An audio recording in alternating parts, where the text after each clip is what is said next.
We are back with another episode of the After the Timeout podcast in partnership with the Illinois Basketball Coaches Association. Today's guest is Eddie Andrist, former Collegiate and National team coach. We talked to Coach Andrist about the run and jump press, coaching internationally, preparing for championship games, and much, much more. As always, thank you for listening to the After the Timeout podcast.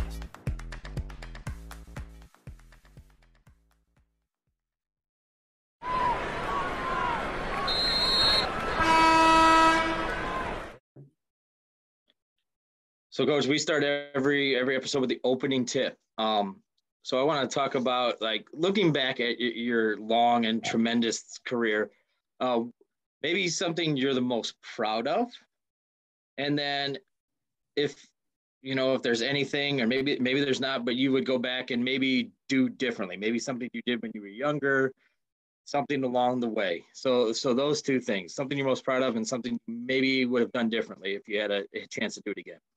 Well, the biggest thing I would say is that what's really been good for me in my career, and I appreciate you saying tremendous career.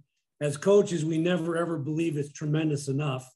We'd like a few more wins, a few more championships to go with what we have done. But, just the fact that I've been very flexible in my career. And one of the things I really enjoyed, I've been able to coach all around the world.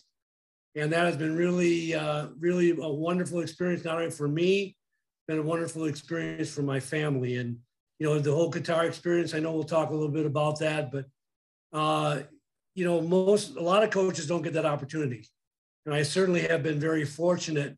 I don't know if I'm just as much proud of it as I just am thankful for the opportunity to have coached all over the world.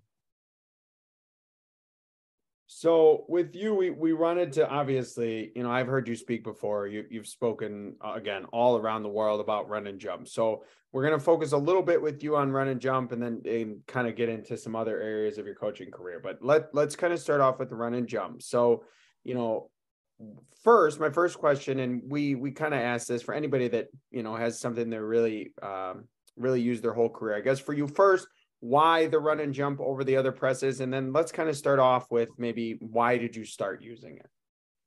Well, first of all, I think at a very young age, I've always been that guy that wanted to operate outside the box. I always felt like I needed to get up to speed with offenses and defenses, but I felt like the run and jump first of all, I think it's real easy to teach. It's a press that all you have to do is find kids that'll run. I don't mean run, full speed for 32 or 38 or 40 minutes a game, but they can run. In other words, you can't have a team that's super slow and obviously be able to do the run and jump. But the biggest reason the run and jump is because I think it's extremely easy to teach. I still do a lot of teaching around the country with the run and jump. And I used it in Qatar. I've used it at the college level. I used it at the high school level. And because it's easy to teach, I think it's easy to adjust. So all of a sudden something happens in the game that you need to take away. You may have never worked on, never practiced it, but it doesn't matter. It's easy to adjust because your kids have been taught an open system to begin with. I've never been that guy. I've never wanted to be that guy that was A to B to C to D. And as coaches and as players, we have all been, that's how we've been raised. A to B, the C to D. When A goes here, B's got to go there. C's there, D's got to go there. I've never liked that. Kind of an analogy with transition game. Some of your best transition coaches have always said, I would rather you make a play than run a play. And I think there's a lot of value to that. So the thing is, the run and jump is that kind of a press where you don't, the biggest thing you have to do with the kids is get them to open up their mind because they want to ask the same questions. Coach, should I have gone there? Should I have trapped? Should I have done this?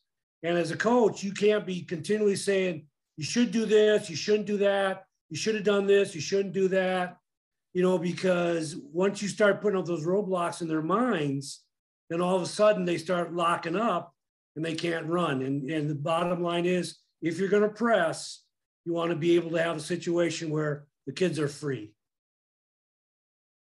So what kind of maybe in the beginning of their career, what were you noticed immediately were some strengths And then you did say it was easy to teach, but what are maybe a couple or one or so things that are maybe some more challenging for kids to pick up? Maybe not necessarily teach, but for the kids to pick up. Well, the thing that we want to make sure of when we are teaching it is that all you're teaching them is how to run with the ball without fouling, because fouling negates hustle. We know that. The second thing you want to do is you want to get them to be able to rotate in accordance with where the rim is and where the basketball is. A lot of times you have kids, looking at the ball and the ball gets ahead of them and they stop running.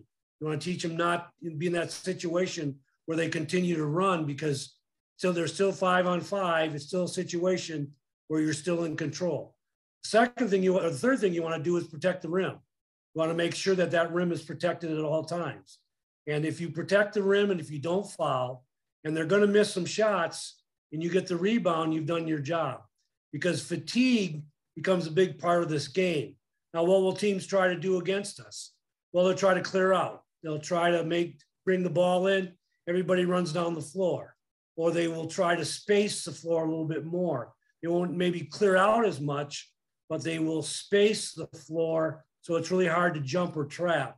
The third thing they'll try to do, which I think goes back to the officiating, is they will try to veer into you to draw a foul. You're running alongside them, they bang into you, and the official, what I would consider somewhat of a weak official, would call a foul on the defense. I actually have film of one of our players in college now. We're talking college officials, and God bless them. They have a tough job. But our bottom line is our guy was running straight away from the ball. He wasn't running alongside. He was trying to get away from the guy, and the guy chased him down and banged into him. The official called a defensive foul. I could not believe it. But that's what teams will try to do. So what we have developed with the run and jump a little bit is we've kind of gone into more of a zone concept. When they try to clear us out, we call this our 21, where we keep a guy right in the middle of the floor, which really stops them from clearing us out. So, Coach, before we want to go on to the next question, I want to follow up on something you said earlier, and freeing your player's mind. John and I talk about this all the time, talking about our players. Well, I'm supposed to go here and I'm supposed to go there. Should I done this? Should I done that? And not necessarily, especially at, I'm at the college level, they come from different programs. They come from different high schools. They come from different places. So how did you go about, freeing your player's mind? And, a lot of times we're just like, we just got to play basketball, right? So how did you kind of encourage that and maybe bring that out in your players? It all boils down to the coach. It's such an important part of your coaching style. The thing is, I always tell our kids there's a method to our madness. In other words, it's not, you don't want to get that attitude where we're just playing pickup ball. We're just playing motion offense, run, jump, press, switching everything on the man-to-man, which you're going to do some of that, but you still want to have a method to the madness. What are we trying to accomplish? But it's how you teach when you teach. And what happens is that coaches will make that mistake. I tell coaches all the time in our camps, they're always blowing the whistle. They're always stopping and play. You should have done that. You should have done this. Well, let's take a look at this. And if you want to run a system where you're trying to fatigue your opponent, you can't keep stopping the play in practice, because now you're teaching the kids to stop. And you're not letting them get in condition in order to be able to run in transition and to press in on the defense. So a lot of it has to do, if not all of it, has to do with how you teach, what I've always said that for many years of my coaching career. It's not what you teach that's as important as how you teach. Now, what you teach is very important, but how you teach is even more important. So you've got to free those kids up and still throw in little nuggets of advice and things that they need to look for. But rather than say, you shouldn't do this, you shouldn't do that, you shouldn't do this, it's more like, let's take a look at this and see what are some options here that we can try in this situation. So I want to talk about personnel a little bit in the run jump. Did you prefer big, small, certain characteristic for certain positions in your run and jump, different things like that? It's not preferring, because especially at the high school level, you kind of get who you've got, unless you're in a program where, I know it's a lot easier for kids to move around now, but the thing is that when I spoke at many, many clinics over the years, I would always kind of tell the subtle joke that one time I did have a coach say, Coach, I have 7 kids. They're all really big and they're really slow. And I said, well, can we run and jump press? And I said, well, it really doesn't matter what you do because you're going to lose anyway. And then of course everybody laughs. And I said, no, not really. But the thing is that's tough. If you got a lot of slow kids, you got to be able to run. It's hard to press no matter what. But the other thing I would say in my clinics to coaches, I would say, how many coaches here press? And as you guys, I'm sure would guess, about 50% of the coaches said they pressed, 50% didn't. And I said, okay, which means 50% of my audience was not listening anymore because they don't press. And I said, okay, so what do you do when you're down 10 with 2 minutes to go or 15? Well, of course, everybody presses. Everybody who's a high school coach presses. They think they don't, but they do. So it's just a matter of what kind of press you're going to run. So the thing is, obviously, if we have great athletes, if we have athletes that are quick and speed and can really get after it, that's going to be great for the press. However, first of all, we don't always get what we want. And second of all, if you have athletes like that, you can run anything you want. You're probably going to win. So the thing is that what the run and jump press does, you can have some marginal athletes. You can have 1 or 2 slow players. You just can't have a whole squad of them. But the thing is, one of the things we teach, which sounds kind of funny, most kids do not know how to run. They do not know how to run. And you have to teach them how to run the floor, how to stay away from the ball, and just make sure you're squeezing it into spots, and then trap in different trap angles, how to trap with technique, and how to rotate. And that's my answer to, what type of personnel, because like I said, we all would love great athletes. But one of the big myths in the run and jump press is, well, we have to have great athletes to do that. As a matter of fact, if I had a high school team right now and we were kind of weak, our skill set was poor, we'd be pressing 40 minutes a game or 38, whatever, 36, whatever the high school thing is right now. We'd be pressing full time. I'd be running probably 8, 9, 10 kids, even if there's some freshmen in there, because the faster you develop your kids, the more successful your program becomes. So you kind of touched on our second part. So I'm gonna again kind of get off topic. And you said you teach kids how to run. And I think that's such an interesting thing, because a lot of coaches run, like you hear it all the time. So how did you go about teaching your kids how to go run? And was it angles? Was it, anticipation? How did you kind of teach that skill? Another thing, what's really good about that is repetition. You can have someone with a ball at the free throw line going full court. You have a player run towards them as in a closeout, which we've all done. Then that ball takes off and the player turns and runs with them. Well, like most players, it's not just running, it's about your feet. Most players, what will they do? They become a helicopter. They become a plane. They make us a corner, right, versus a pivot.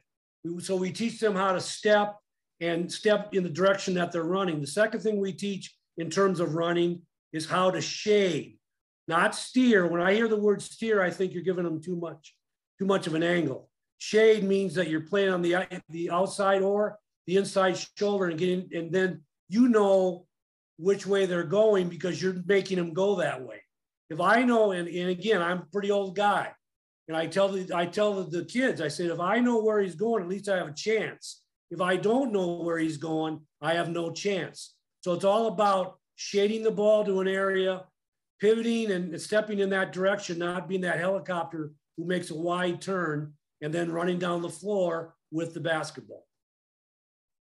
So let's really talk about, and you may have an example, you may have a specific example, or it may be more vague, but you kind of touched on some things coaches do to counter it, but really, what were some things in your career as you coached it at the collegiate level that you saw were some things that, were successful against it? And an interesting maybe a little bit of a twist if you were coaching against your own run and jump, what would you do? Well, as I mentioned earlier, the number one thing that coaches do against run and jump is they clear out. They throw the ball into the guard. Everybody runs down the floor. Now they take you out of a situation where you can run and jump. It's hard to jump the ball. Certainly hard to trap the ball because you got everybody down the floor. But you don't have to have all your defenders to run down the floor.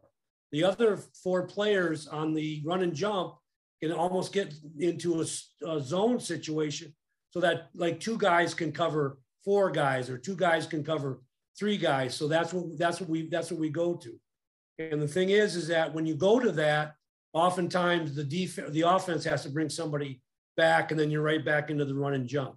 So that's what I would try and see what they would do with the spacing, with trying to clear out. The second thing is they would just space. In other words, throw the ball into the guard and then have 2 guys run, 20, 25 feet away and be available for the pass, which again makes for a long jump and a long trap. And another thing you have to realize is we work really hard at the run and jump and the half court scramble so that we can get some traps and some rotations in the half court or once the ball crosses half court. So the one thing nice about the 10-second count is we get the offense has 10 seconds to get to that line. And so that, again, makes it an advantage for the defense. You just got to know, what are we going to try to accomplish here once the ball crosses half court? So let's talk about the offensive side to match with the run and jump. One, how do you feel the run and jump can help your offense grow and be successful?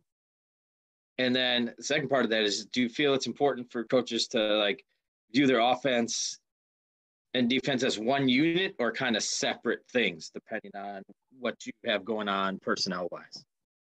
Well, I'll give you what I've seen across the board with a lot of teams that run the run and jump that I've run camps for. I follow about 20 to 25 teams a year on the computer in terms of watching their games. They send me their huddle. I watch some of their pressing situations and what they're looking for, give them some ideas on what's going on. And what I see a lot of is coaches that press, they like transition, they like to run. And I'm all for that because fatigue is what we're trying to create. With the press, believe it or not, the number one criteria in the press is not to steal the ball. If you think steal, you will foul and you will get out of position. So what happens is that if we have that mindset where we're just trying to run you off the press, then it would probably behoove us to run the ball up the floor once either you score or we get it back on a rebound or we do get a steal. So the thing is that more often than not, you'll see teams that like to press, they like to run. And I totally agree with that. What I don't agree with that is the turnover situation. I'm not a big turnover guy. One of the things Bo Ryan taught this country of quite a few years ago is that I used to think, if I had 15 turnovers a game, I was doing a heck of a job and the team was doing a heck of a job. Bo Ryan taught us that number should be more like 5 turnovers a game. Well, 5 turnovers a game is tough. But the thing is that if you create that mentality with your team and they understand that turnovers are not acceptable, then all of a sudden they will come down automatically as long as you're part of the solution and not part of the problem.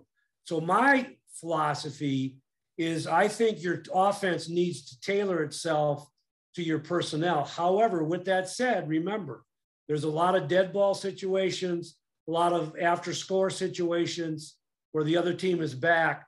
And the rule in offense is you better be a good East-West team and not just a North-South team, because some good team's going to be able to stop you from going North and South. So I tend to lean more towards an offense that fits my personnel versus just transition and run and gun and just throw it up. I have a quick follow-up. I thought something you just said was really, really good, and I wanted you to expound for some of our listeners. What can you expound a little bit on what you mean by becoming a better East-West scoring team? I think we understand North-South, but just a little bit more on East-West. Rick Majerus, who was one of the greatest coaches of all time, he always said that the success of your offense is not on the first side, not on the second side, not even on the third side. It was on the fourth and fifth side of the ball. Well, that's going east and west. How many times can you swing the ball from the right side of the floor to the left side of the floor and get the defense moving? When you're a run and gun team, obviously you don't do a lot of that. Doesn't mean you can't. It doesn't mean run and gun's not good. I like it as well as anybody else. But Rick Majerus always said that the success of your offense against a really good team will come on the fourth and fifth side of the floor. So this is kind of a segment we call halftime adjustments. So let's talk about the run and jump. You get halftime buzzer goes off, you're looking at it, and maybe your team is struggling a little bit, not maybe doing exactly what you want to do or not getting the results out of the run and jump. A team's doing something specific that's giving you trouble. So what are kind of some of the things you looked at halftime or the adjustments you wanted to make? I know you mentioned some of your half court stuff, maybe some trapping there and putting them in different positions. So how did you go about kind of making those adjustments at halftime if maybe what you initially thought would work or what you're trying to do wasn't working? The first thing you subscribe to in halftime adjustments is the rule of three. And the rule of three means that usually your kids are able to handle 3 adjustments at halftime and no more. Now, it doesn't mean we've never done 4, doesn't mean we've never done 5, but if you can keep it to the rule of 3, you have a much greater chance of being successful. So that usually means 1 or 2 things on offense, 1 or 2 things on defense. Let me give you an example of the press. All of a sudden, the team we're playing, they've been attacking our middle off the press a lot. They have a player that stands there and doesn't move. And when our press rotates, then obviously they throw it to that person in the middle and we can't get to him. Well, what happens, a simple adjustment then, and I probably would have made it even before halftime, is I have the player because usually that player from the middle comes out and sets the sideline trap. So he leaves the man in the middle. Because even though this is a man-to-man press, it is a rotating man-to-man press. It's a run and jump. It's a run and trap. So what I would do is I would say there's no rotating out of the middle, and then we would trap from behind. In other words, the player that was on the ball pushing it sideline, he would cut the ball off or level the ball off, and we would trap from behind.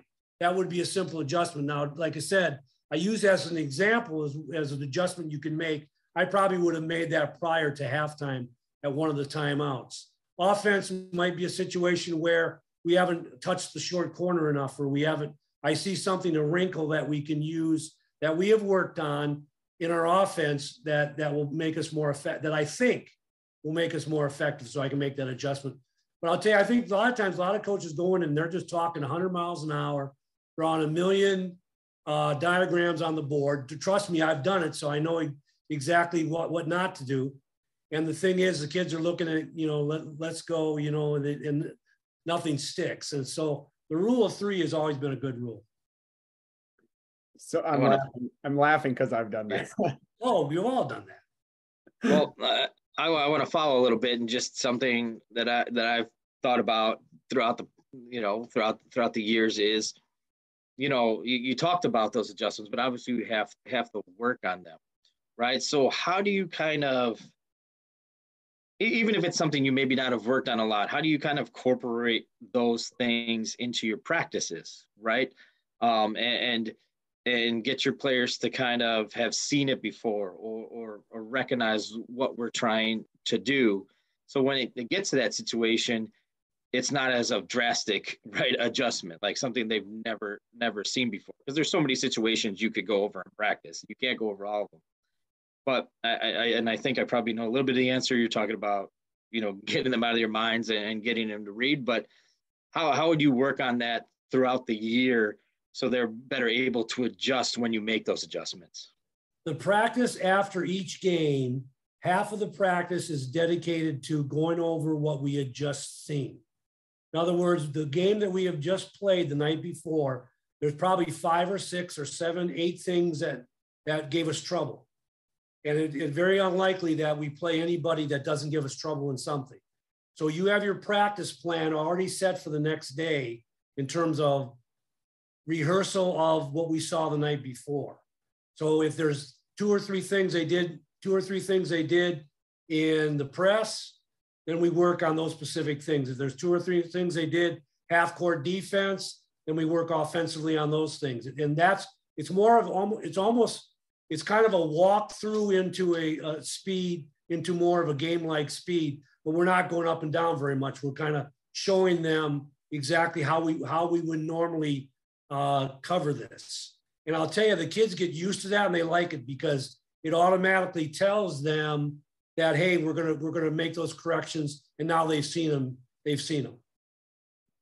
So we really want to talk about your experience in Qatar. My first question is, before we go into the whole experience, how did that experience come about? That question has come to me like a million plus 5 times because it's a great question. And Dave Buss, who used to be the head coach at UW Green Bay, he was assistant at UNLV, assistant coach at West Virginia, and then he finished his career the head coach of St. Olaf in Minnesota. And timing is so crazy with things like this. I've gone to the Final Four about 14 times in my lifetime, and I always see Dave there.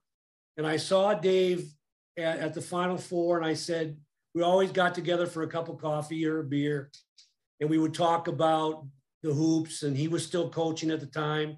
And I said, Dave, I remember that he had coached overseas. I said, Dave, you've coached overseas.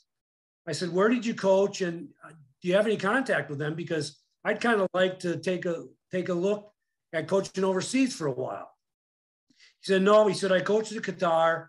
I haven't talked to them in 10 years. And so there's nothing I can do for you because I haven't talked to them. I said, okay, but if anything ever comes up, let me know. But by the time I landed from the Final Four that Tuesday, Dave Buss called me. Qatar had called him looking for a coach.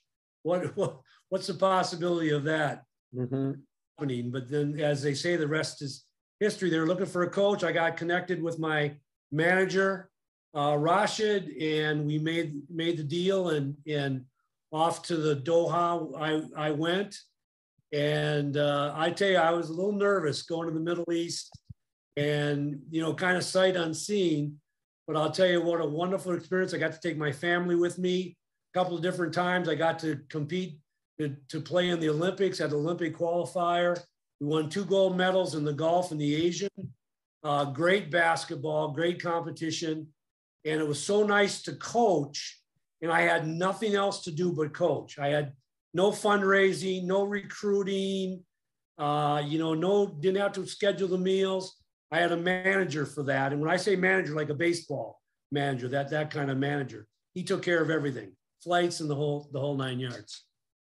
Awesome. So you're there, what was it like to coach more on the national level? And then my second part to that is we've talked to, I'm trying to think, but Todd and I have talked to coaches from Guam and Germany and different parts of around the world. Maybe what were some things that you took from that experience coaching that the players there, the coaches there do that we should do more of in the United States? Well, the one thing I figured out right away is my point guard didn't speak English. That was kind of tough. So I don't know if you guys will ever have to worry about that, but what was really good about it was the players, this was their job. So the thing is that, coaching at the professional level, it's not about a lot of yelling and screaming, which I'm not a yeller and a screamer anyway, but it's more about we're in this together and let's see if we can win these tournaments. When we played the Asian, China was the favorite easy. I mean, China was 7'4", 7'2", 7 foot, 6'11". My tallest guy was 6'11", and China was the favorite. And we played them in pool play. We're down 12 with about 10 minutes to go in the game, and I went to a 21 matchup. I call it 2-3 matchup zone. China had no idea what to do with it, and we won by a dozen, I think.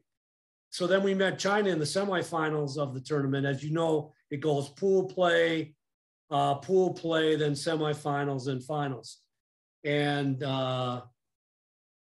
we played China again. I thought, well, this isn't going to work because they have had a little chance to work on it. Sure as heck, we're down 10 or a dozen with 10 minutes to go. And I said, well, I was going to give it a shot. And we beat them in the semis to go on to the final against Korea. But what's really, what I certainly found out about the foreign experience is what it's like to just be a coach and not have to deal with meals, uniforms. You guys know. Everybody listening is going to know what we're talking about. You wear 5,000 hats. And I always told people, I said, people told me for 100 years since I've been coaching, you look so relaxed during the game. I said, are you kidding me? The game is fun. After all the stuff you go to get there with academic checks, grades, clothes, travel, you name it. And now you get to coach the game. That's the fun. And so what you learn in overseas is it's at the professional level, boy, is it nice to just be able to coach and not have to do all the other stuff. And I don't mind. I like to work, so I don't mind doing all the other stuff, but it was nice not having to do it. Todd and I always say the easiest part of coaching is the coaching. Exactly, without question. We actually me and John just talked about this today, like being on break, both of us. And, it's kind of you don't have to go to school. You don't have to do all that other stuff. You're just living the basketball coach's life and just worrying about basketball. It's kind of fun. It is nice. So, Coach, you share the game in so many ways. I mean, like this is, man, I'm texting John on the side here. Like this is so awesome. There's so many ways we can go. But kind of wanted to ask you, why is it important for you to share the game so much?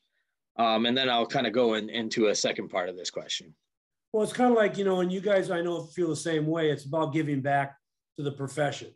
Let's be honest. I have traveled the world because of basketball. I have over 1,000 basketball family members because of basketball, because of athletics. So why would you not give back to other coaches? I talk to coaches pretty much every day, a lot to do with the run and jump, but I talk to coaches a lot every day and share nuggets of things that I think, things that I see, things that I feel are important.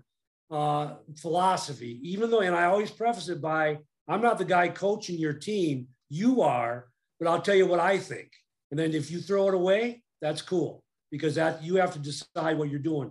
So giving those nuggets of information, because I've been around a long time, I've seen a lot, and I certainly can share my experiences, especially with a lot of younger coaches who are just starting. I had guys like Bo Ryan and Dick Bennett who were good friends of mine that shared a lot of their nuggets with me. I went to a lot of clinics. I worked a lot of basketball camps. It was one big nugget sharing informational pod that we had going every night in the dorms of camp with the coaches. We have a coaching clinic.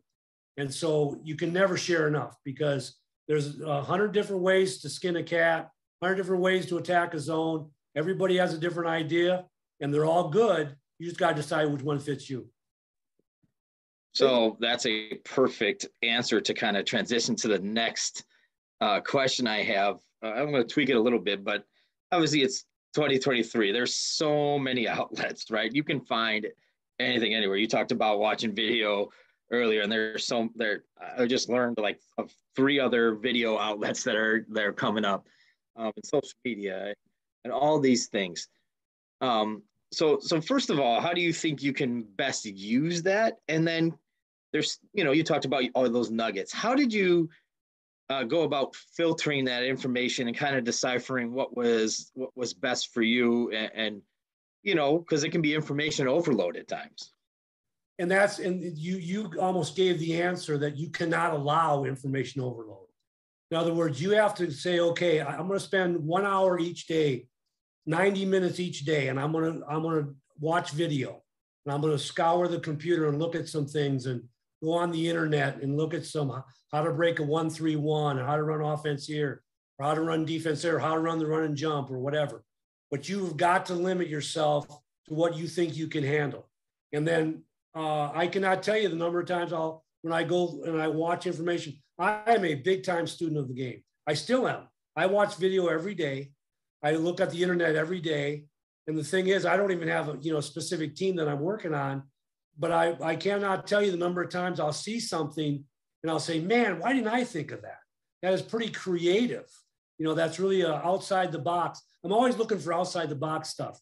But with that said, everything, you have to have that intestinal fortitude of knowing everything on paper works. Every video works. Everything on paper works. They always say in a coaching clinic or a coach is talking on the whiteboard, it's the last guy with the magic marker that wins, because he's the one that writes the last play on the board. He's the one that always wins. So the thing is, you just cannot allow it to be overloaded.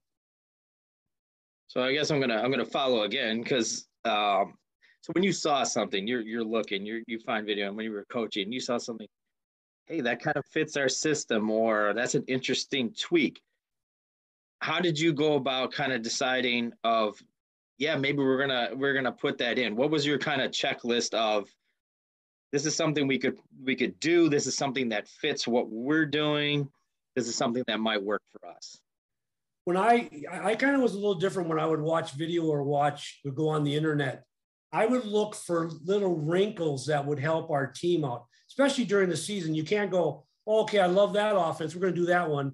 And then a week later, ooh, I love that offense, now we're going to do that one. Because as you guys know, that doesn't work. But what happens is I would always look for a tweak. Like I would see something like, for instance, the dribble drive. I'm not a big dribble drive guy, even though I know it's a very popular offense. But there are certain parts of the dribble drive I used because I really liked it. The drive and pitch, the pitch hit. I would use that. I would use that even as part of a play, part of an action. I would look for ways that we could utilize just parts. So that's what I would do. I would kind of dissect what I'm looking at, and probably never ever took the whole thing A to B to C to D, because I don't like that anyway, but just took wrinkles out of it to say, this, what we're doing right now, this will help that. So this is something we've never hit on with a guest, and we've had almost 100 guests at this point. But you've coached in a lot of big games, a lot of championship games, etc. For you in those games, and maybe this changed when you were a young coach. I think we all were a little bit more. We all calm a little bit with age. But how did you kind of prepare yourself emotionally for those big games? Whether it was early in your career, later in the career, and then. Specifically just for the coach with themselves, we have a lot of things to prepare our kids, but for a young coach out there, maybe it's their first conference championship game, or it's their first regional championship game, or whatever it is. How do they kind of prepare themselves for those bigger games to kind of stay focused, calm, and not get too overboard? Getting yourself prepared mentally is everything. And so what I've always said is that during the year, you have got to talk to your team and convince yourself over and over again that every game is exactly the same. We know it's not true. We know we're going into sectional final to go to state. It's really hard to convince yourself. But if you've done it the entire year and you've stayed within a certain range of emotions throughout the entire year, you're ready. You're mentally trained to do that. Because I honestly believe that no game is more important than the other. And if you lose, you lose. If you win, you win. And you've got to convince your team of that, and you got to convince yourself of that. Because your job as a coach, for yourself and for your players, you don't want to get too high and you don't want to get too low. You want to stay as steady as you can. Now, how steady is that? You're going to have some up bumps and some low bumps. And the thing is, we know that. But you have got to preach that from day one, that whether we're playing Menominee Junior High or we're playing the Boston Celtics, it is the same game. And the thing is that if you say it enough times to yourself, you will convince yourself of that to a point. Like I said, I know it's easier said than done, but if you all of a sudden at the sectional final, you're a nervous wreck, you probably just really hurt your team. Does that make sense? Oh, totally. So, we've asked this question to a lot of coaches, and we get a lot of different answers, but we always think it's interesting as well, because you said there's different ways to skin a cat. So how did you use your assistants over the years, whether it was recruiting, practice, games? And maybe how did it change over your career? I'll tell you, got another hour? I'm kidding. We got as long as you want, Coach. Yes, let's go. Here's the deal. When I first started coaching, I did it all. I had assistant coaches, stay out of my way, stand on the sideline, watch your watch. You know, I'm running this thing because I know exactly what I want and I don't trust you. Big mistake, terrible mistake. And I will tell you, you are only as good as your assistant coaches. If you don't believe that, I believe you're wrong. If you don't understand that, I believe you're wrong. And if you just take who you get, a lot of times we'll get assistant coaches and we just take them because they happen to be the guy standing closest to the gym door. Well, the thing is that you need to recruit quality assistant coaches. They might be a really good friend, but someone that you can trust, someone that'll be extremely loyal. And what you do is you give that person, you talk to that person and find out what are they strong at? What do they feel good about? Are they good offensively? Are they good defensively? Are they good at conditioning? Are they good in the weight room? Whatever they bring to the table, you want to make sure that's something that they are in charge, and you need to give them a specific title of responsibility that they can sink their teeth into. Then you need to hold them accountable and you need to praise them. And I will tell you, there's obviously more we can talk about, but you need to demand loyalty. And I will tell you from experience, and I'm talking from the experience of being an assistant coach. And I screamed at one of my assistants years ago. I said, you have all the answers. As an assistant coach, you have all the answers. You know exactly how to win, exactly why we lost, what we should do in practice. I said, when I was an assistant coach, I had all the answers. The head coach didn't know anything. He always made mistakes. I wouldn't have done that because I know as an assistant coach, I never lost a game. But it's interesting when you go the 3 feet from the assistant's chair to the head chair, all of a sudden you traveled a great deal of distance. So you have to, assistants have to understand 100, not 95%, not 99%, 100% loyalty to the program. It's okay to disagree, but you disagree with me and we disagree together and maybe we come up with a conclusion, but you've got to be there and you've got to give them responsibility. Otherwise they'll just stand on the sideline and you'll lose them. So I kind of want to follow on that a little bit, John. Sorry. I want to follow on that. You talked about the disagreement part. You know, and obviously that's important to be kind of behind the scenes in your office when you're on the court, your uniform, right?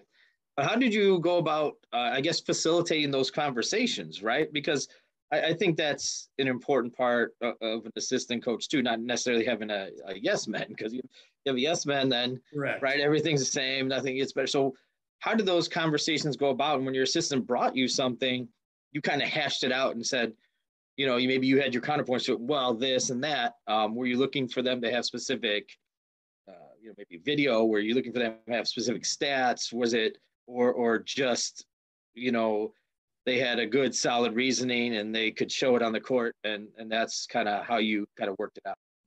The first thing, you establish the rules, and here are the rules. I'm the head coach and you are the assistant, even if you're an associate head coach. So the bottom line is what we do on the court is a reflection of me. And so therefore, I want you to come to me every time you feel like you'd like to see us change something or you disagree with that situation. But remember, at the end of the day, I will make the final decision. We'll make it together from the standpoint, I need you for knowledge, I need you for conversation, I need you to give me ideas. But even in the game, I want you to say, Coach, maybe we could take a timeout here. No, I think I'm going to wait. But I appreciate, and you make sure they understand that every time they come to you, you appreciate them coming to you with advice, because advice is good. But you still have, the rule is the head coach still has to make the final decision, and they have to be able to live with that. And that's not always easy. I really like something you said, and I'm actually going to keep it, where you said, it's okay to disagree with me and we disagree together. I thought that was absolutely, but well said. So as we move into our last two segments, the first one we called 30-second timeout. This is your opportunity to discuss whatever topic you want. It could be about yourself or your family or something you're passionate about or something outside of basketball, or turn the tables and ask Todd and I a question. But it's your 30 seconds, quote unquote, 30 seconds. You can go as long as you want, but to kind of talk about whatever topic you'd like. Well, I'd like to stick a little bit with basketball. One of the things that I think about that coaches need to understand about coaching is before the game starts, before the season gets rolling, or as the season rolls, coaches have to come up with ideas about how they're going to handle situations. I cannot tell you the number of times that I've seen coaches, they get into a situation and they have no idea what they're going to do. And I'll give you an example of that. And there's a million different situations, so you can't do them all. But at least you got to be able to attack some of them. I'll give you a situation, and I'll ask you guys: what if you're up 3 with 10 seconds to go in the game, and the other team's bringing the ball off the floor? What's your philosophy? And there is no wrong answer. What's your philosophy? Go ahead. How many fouls do I have to give? Correct. You're out. You have none to give. I'm up 3 with 10 seconds to go. I have none to give. 10 seconds to go, and it's double bonus for both teams. You know, I'm of the foul. That's me. I would also agree on foul, but I would also say that is something you have to have practice, because correct, inevitably they're going to try to foul in the wrong situation, give up a 3-point shot, and go from there. I also think you probably need to look at personnel and who you're going to foul. You know, if you can try to foul a free throw shooter that's not very good, and they're most likely gonna miss one, or that's gonna burn time off, because I don't feel like, at least at the high school level, even at the D3 college level, a lot of teams have a end of game free throw plan. You know, right? Exactly. That's kind of where I would go, but it would definitely have to be something we've talked about. You would, exactly. You would. Yep, you would practice it. You would be part of the philosophy. Well, just so you guys know, you're in the minority. Yeah. When they surveyed coaches, over 60% would not foul. Greg Gard, who's one of the best coaches in the country, Bo Ryan, one of the best coaches in the country, will not foul when they're up 3 with under. And I've seen them lose games, but I will tell you this. Brad Stevens, who used to be the head coach of the Celtics, he's a big analytics guy. He proved analytically that if you foul, you win more games than if you don't foul. And I will tell you, 30 years ago, when I lost my last game, I didn't foul. They banged the 3 and we got beat by 14 in overtime. I said I would never let that happen again. And I'm in the next 30 years, I'm 20-0. I've never lost a game by fouling. And you're right, Todd. You need to practice it. But there are things. But again, you still have to you have to sit down as a coach, as a young coach, old coach, medium coach, and you got to think about situations. Because I've seen coaches.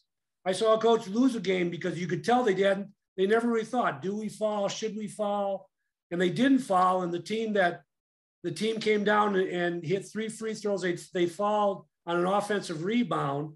They had 3 free throws with a half a second to go and then scored an out of bounds underplay with a half a second to go and won in regulation against the team that did not foul. They did not want to foul. They tried not to foul. They played grade D, et cetera. So I really think a lot of coaches don't think about this until it happens, which oftentimes is too late. And I think that's important. I think Coach, I'm going to expand on this because this is a great topic. I even thought, and we talked about John. John was at our game at Benedictine now, and we, I was talking with our head coach about, we're kind of down, I think it was like 6, John, right? Something like that. Yes. Like a minute left. And they had some free throw shooters that weren't great free throw shooters, right? So even like, hey, we didn't have any fouls to give, but we got to extend this game. Maybe we can pressure, if we don't get a steal, foul this person. They miss a free throw, we got a chance to come back down and score and extend the game. I think you think about Brad Stevens. I think Todd Golden, right, is another one of those that kind of recently has done that. So, yeah, I think those are all things to think about, and you got to kind of throw them into your philosophy. And when you decide to do it, like, this is what we're going to do. I think go ahead, Ron, or John, excuse me. I was just going to say, I think one of the key things to think about, if you want to think about it analytically as well, is to make the 3. It's one action. It's coming down to making the 3. To foul, it's first I got to hit one, then I got to miss the right way, then I got to get the rebound, and then I got to put it back in.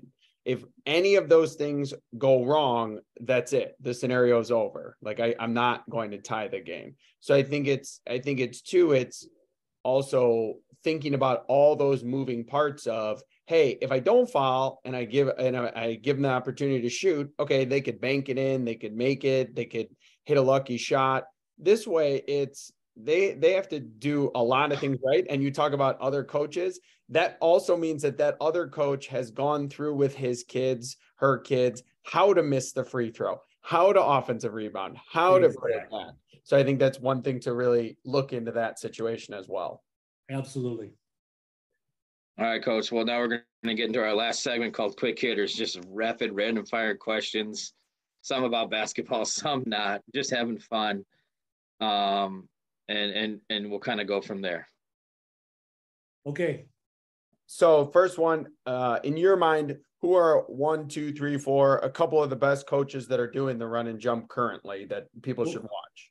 Well, Shaka Smart at Marquette, he's a big run and jump guy. VCU, he was at VCU. And again, there's so many forms of the run and jump. So it's not all, like if each of you guys ran the run and jump and I ran the run and jump and we watched all three of our teams, we wouldn't know if we were running the same press because that's like motion offense. So you got Shaka Smart does it. Rick Pitino, obviously he's at Iona now, he's at Louisville. Big run and jump guy, West Virginia, Huggy Bear. He presses full court most of the game. And so those are the top coaches in the country that do it.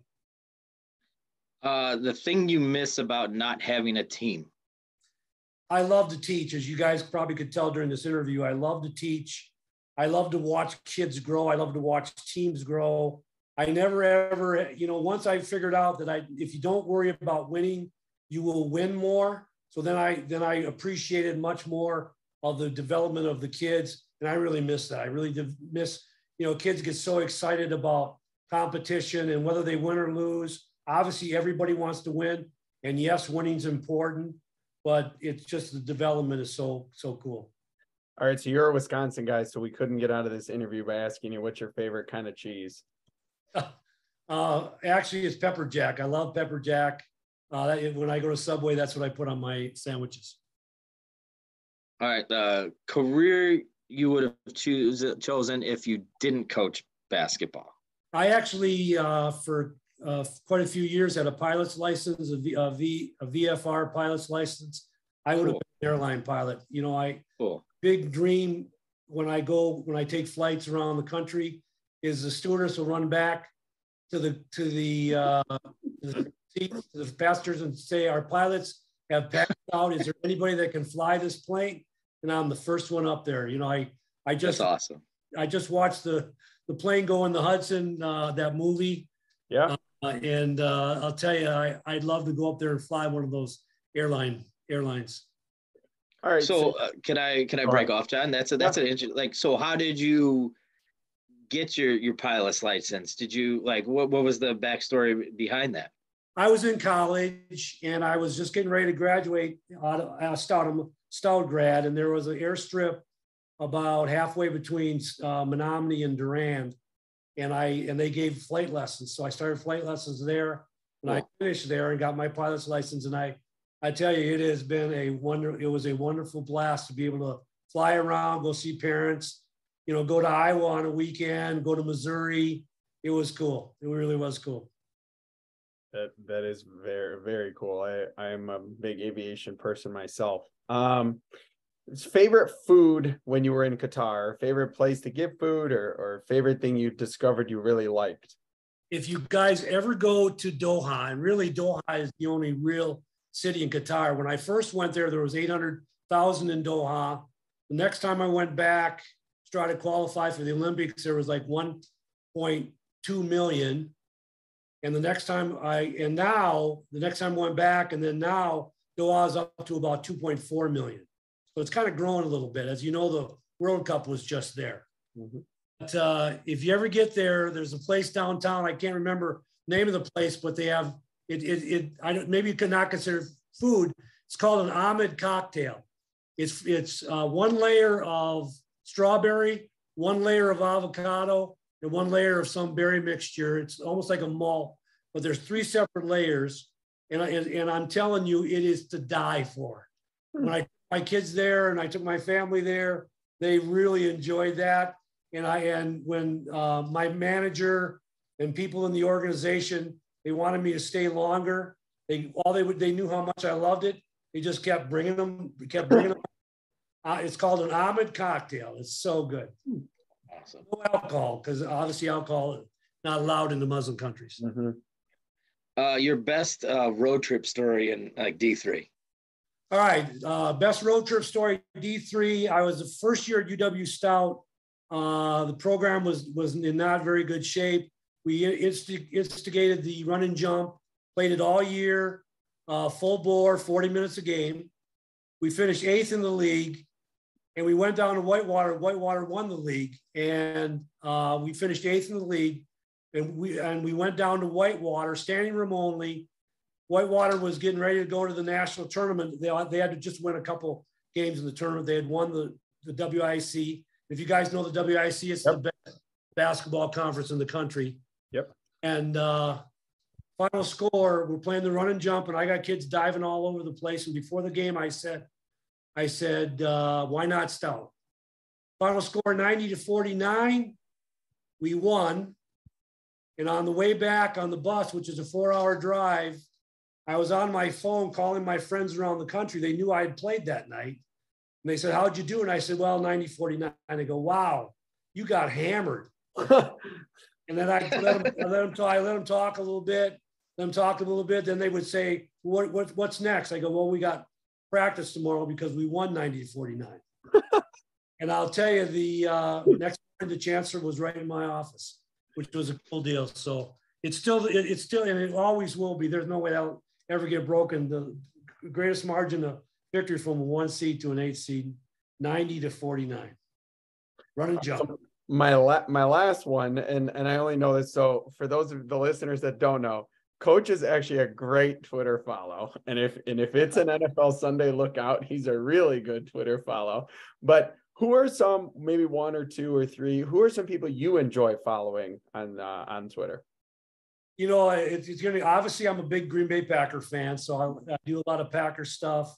And there's a lot of good Packer people out there, some crazies, which is okay. You know, you don't have to read their stuff. But I'm a big Packer fan. I'm a big Badger fan. I'm a big Bucks fan. You know, I'm a Wisconsin fan. So I really do enjoy all those people that are on there. I kind of just started. I think I got on Twitter about January of last year. I know that's a year. My son kind of got me into it. And so it certainly kills any of the dead spots. You know, if I'm watching TV with my wife Connie, then what happens is there's a commercial, I can go on Twitter and kind of look at some stuff. So it's kind of interesting and it's fun to follow. It's really, there's some nutcases on there, but a lot of them are really fun. Coach, this was an amazing episode. Thank you so much for joining us. It was a ton of learning for all of our listeners. I know this is going to be one of our highest listened to episodes. So thank you again for helping us spread the passion for the game. Thanks, you guys. And anything I could ever do for you, you know, I'm just a phone call away.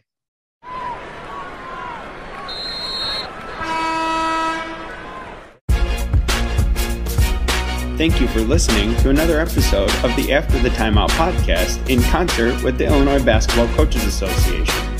Please remember to give us a 5-star rating wherever you may listen. For more show content and upcoming episodes, follow us on Twitter at After the Timeout and subscribe to our podcast for upcoming episodes.